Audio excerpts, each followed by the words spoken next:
This is not the heart of God, especially for those that identify as Christ's followers. We are called to be the light of the world.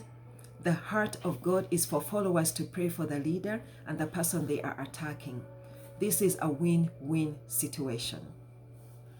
If someone comes to you and sends you a text message saying, oh, that person is evil or a witch or whatever they want to call them, instead of applying cancel culture and deleting that person out of your contact list, will you stop and ask yourself these questions? Is it true? What did they do? Is this a personal matter? Is it my business to be involved? What would Jesus do? Following the crowd, CRWD, often leads to conformity, potential loss of personal identity, and in severe cases, participation in unethical behavior. This can lead to diverging effects on an individual's life. The pressure to conform can result in people losing their moral compass and participate in actions that they would never do alone. This can range from bullying to major crimes like murder. Before you board a plane, you want to confirm that you are at the right terminal and the right gate. You want to know if the plane will take you where you are going. So you check the monitors from time to time to make sure that your scheduled flight is still arriving at the same gate. Same way, before following a person or a group, it is crucial to understand their vision, what they believe, their mission, and where they are going. Everyone will write a strong mission statement on their ministry websites, but it is what they do that defines who they really are. Paul said in 1 Corinthians 4:16, be imitators of me or be followers of me as I'm a follower of Christ. So in the context of being a follower of the presence of God, we need to follow leaders as we see them follow Christ.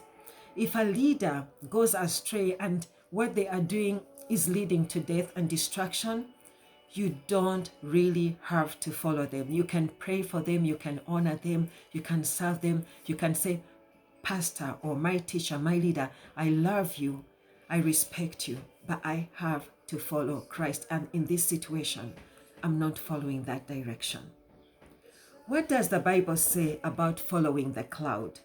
What are the benefits of following the pillar of cloud, which means the presence of God?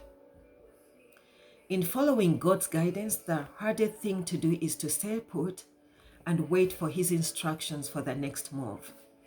This is even harder when he's saying nothing at all. What do you do when God is silent? Do you rush ahead and do your own thing? Or do you do what everybody else is doing? Or wait for his instructions no matter how long it takes? Following the benefits of following the cloud, the pillar of God. Following the pillar of cloud is the most important skill a Christian can ever acquire to be successful in their journey with the Lord and in everything they endeavor to do. In following the cloud, one endeavors to look for people that need guidance and influence them for the good. The Bible documents people like Joseph in Egypt, Daniel in Babylon, and John the Baptist in Israel, who refused to follow the crowd. As a result, God used them to change the trajectory of many by pointing them to the only true God. In Genesis 39, Potiphar, an officer and captain of the guard for Pharaoh, put Joseph in charge of his household and of all that he had owned. Because he recognized that he was blessed, because the Potiphar recognized that his house was blessed, the Egyptian Potiphar recognized that he was receiving blessings because Joseph was serving and living in his house.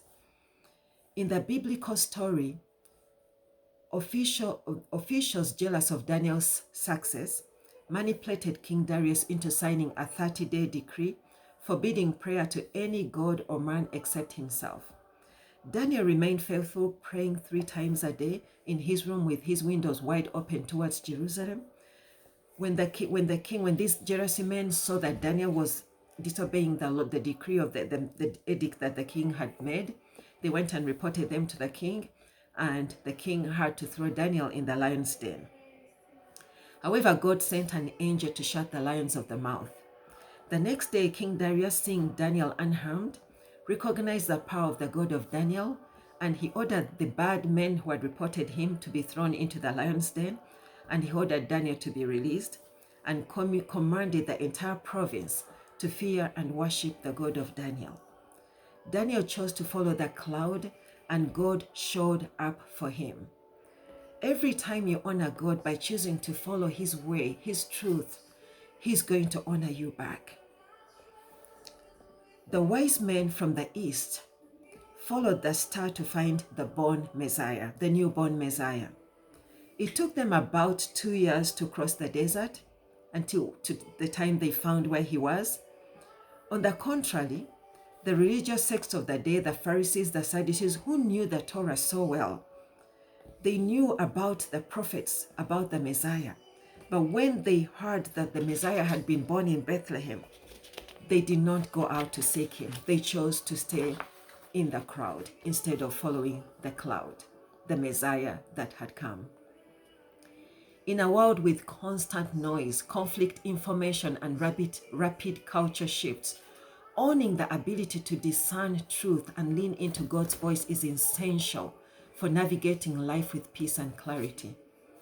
With the Holy Spirit, we are able to discern God's will in every situation.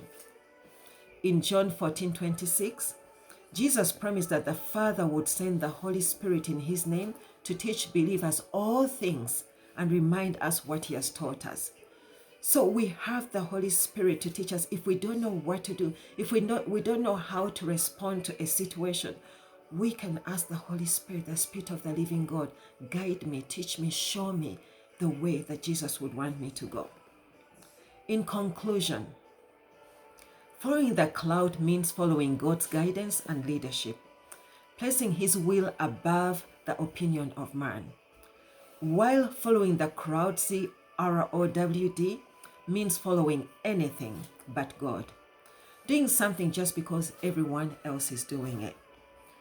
Going along with the crowd helps us to feel connected, promotes social harmony, and shows we are team players. But following the crowd without applying the moral compass is very dangerous. Depending on the situation, it can steer us into wrong directions, leading to risky behaviors and choices that don't necessarily align with the core values of the Bible.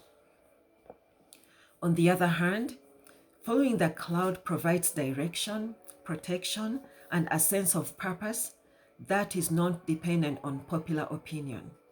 This often requires working alone and against the majority sometimes.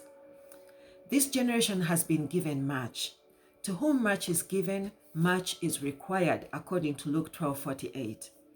The church appears weak in the modern era, despite possessing significant spiritual resources, like the Bible, like spiritual teachers, like technology, where you can just click and find a message that will empower you and steer you into the right direction. The church is called to be the light of the world. Light shows the way. But how shall they be saved, those that don't know Christ, if we believers, if our lifestyle are just like the non-believers? We hate just like they do. We slander just like they do. We harass and stalk just like do. We bully, we murder just like them. How will they know the way to Jesus if there is no difference between us and them? History gives us numerous accounts of men and women who paid the ultimate sacrifice to take the gospel to unreached nations.